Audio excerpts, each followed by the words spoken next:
Protecting the people, securing the state. Yan ang panata ng Sandatahang Lakas ng Pilipinas.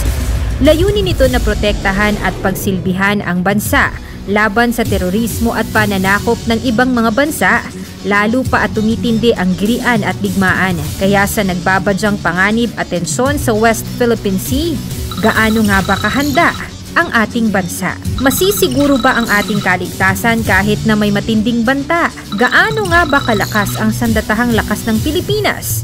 Yan ang ating aalamin.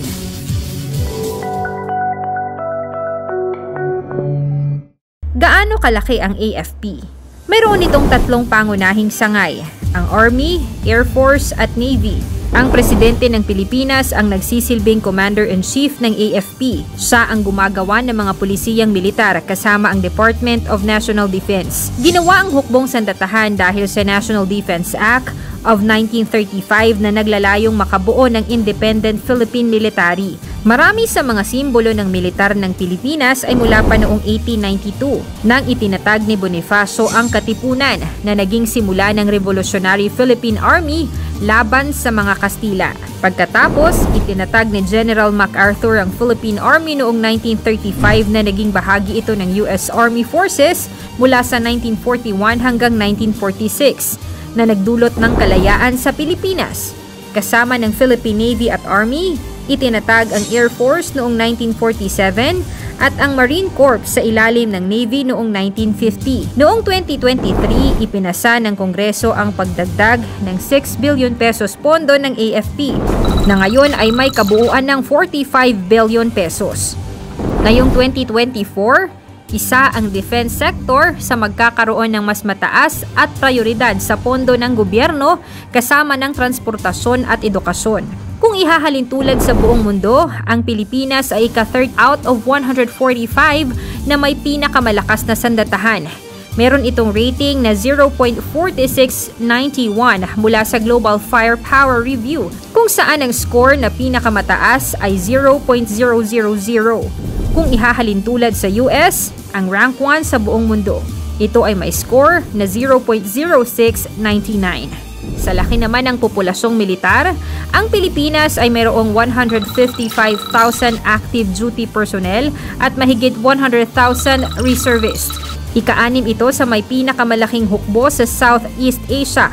Meron itong mga military vehicles tulad ng Sabra Light Tank, M113 isang armored personal carrier, at KM450 na mga tactical military vehicle na nanggagaling sa Japan at USA. Mayroon din silang self-propelled mortars, towed mortars at traditional mortars. Ang ibang supply ay nanggagaling pa sa Israel tulad ng Atmos 2000.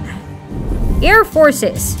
Meron itong 33,500 na miyembro, 169 aircraft, 26 dito ay mga attack units, 18 para sa transport units at 24 sa trainers, 3 special mission aircraft at 98 helicopters.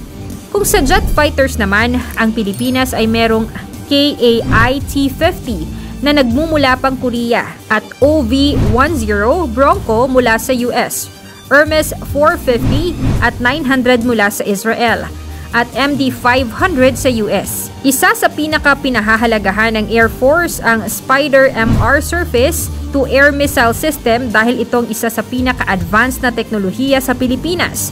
Mula din sa USA ang mga pinaglumaang P-51 Mustang at Northrop F-5. Navy. Dahil ang Pilipinas ay isang malaking grupo ng mga isla, dahilan ito sa kritikal na trabaho ng Navy. Ang Navy ay may mahigit 25,000 na miyembro at sikat na mga vessel tulad na lamang ng tinatawag na Jose Rizal class frigate na gawa ng Hyundai Industry sa Korea at isa rin ang Conrado Yap class corvette. Nagbabalak rin ang Navy na kumuha ng iba't ibang submarines upang mas palakasin pa ang defense nito sa dagat. Sa kabuuan, merong mahigit 250,000 na sandatahang lakas ang bansa, 100,000 active, 100,000 reserves, at 50,000 paramilitary forces. Ang Pilipinas ay isa sa mga pinakamataas na bilang ng military manpower na may ranggo na 28 sa buong mundo dahil sa 48 million na bilang nito. Dahil ito sa lower age requirements at NSTP ROTC program. Pagtulong ng Pilipinas sa Korean War. Pagpupugay naman ang natanggap ng Pilipinas nang tulungan nito ang South Korea noong bumugso ang North versus South Korean War. Pilipinas ang pinakaunang bansa noon sa Asia na nakinig sa United Nations na tulungan ng South Korea nang sakupin ito ng Chinese at North Korean Communist. Bilang kapalit, naging malapit ang dalawang bansa. Sa katunayan, ang South Korea ay active donor at supplier ng mga armas sa Pilipinas, tulad na lamang ng F-5A/B jet fighters, T-41 trainer planes, BRP Conrado Yap or PS-39. Nagbigay rin ito ng maraming small arms, armored tactical vehicles, missile frigates at multi-role fighters. Noong 2017, binigyan din ang bansa ng 12 FA-50 Fighting Eagle light fighter jets. Pilipinas at USA relations. Mahigit sa sandata at tangke ng Pilipinas ay nanggagaling sa USA. Noong 2017, binigyan ng USA ang bansa ng mga armas para matulungang labanan ang teroristang grupo noon sa Marawi City. Mahigit 30 years na nang tuldukan ang pagsakop ng USA sa Pilipinas.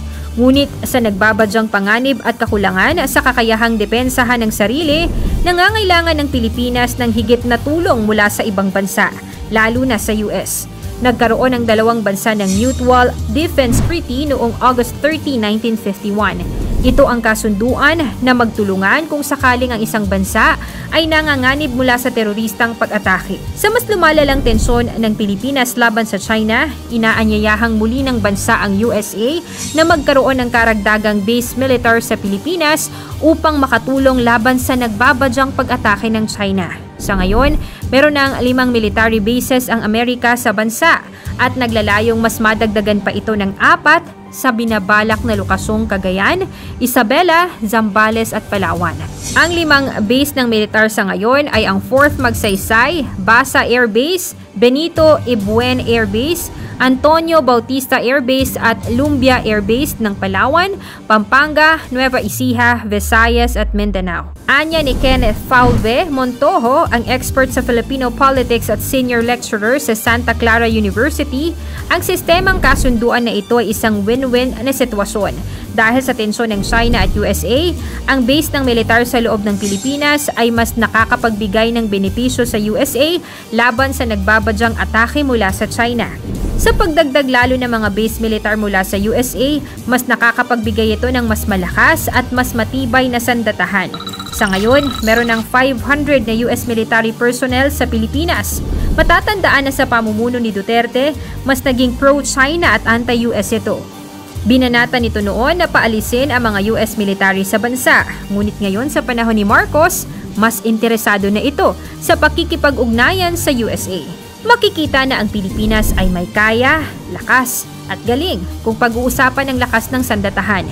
Ngunit isang malaking dagok ng bansa ang palaging pagdepende at asa sa lakas at tulong mula sa ibang bansa. Ayon sa datos, nasa rank 4 ang Pilipinas sa may pinakamalaking shipbuilder sa buong mundo. Ito ay malaking potensyal ng bansa upang mas paigtingin palalo ang ating sariling mga gamit sa depensa. Malaki rin ang epekto ng budget sa pagkakaroon ng mas moderno at mas malakas na sandatahan. Dahil sa limited budget ng Pilipinas, hindi masyadong nabibigyang pansin ang pagpapabuti pa ng ating lakas sa depensa. Sa mga nabanggit na kakayahan ng ating bansa, ano ang dapat gawin ng ating pamahalaan upang masigurado pa ang ating kapakanan at kaligtasan? Ikomento mo naman ito sa ibaba. Paki-like ang ating video, i-share mo na rin sa iba. Salamat at God bless!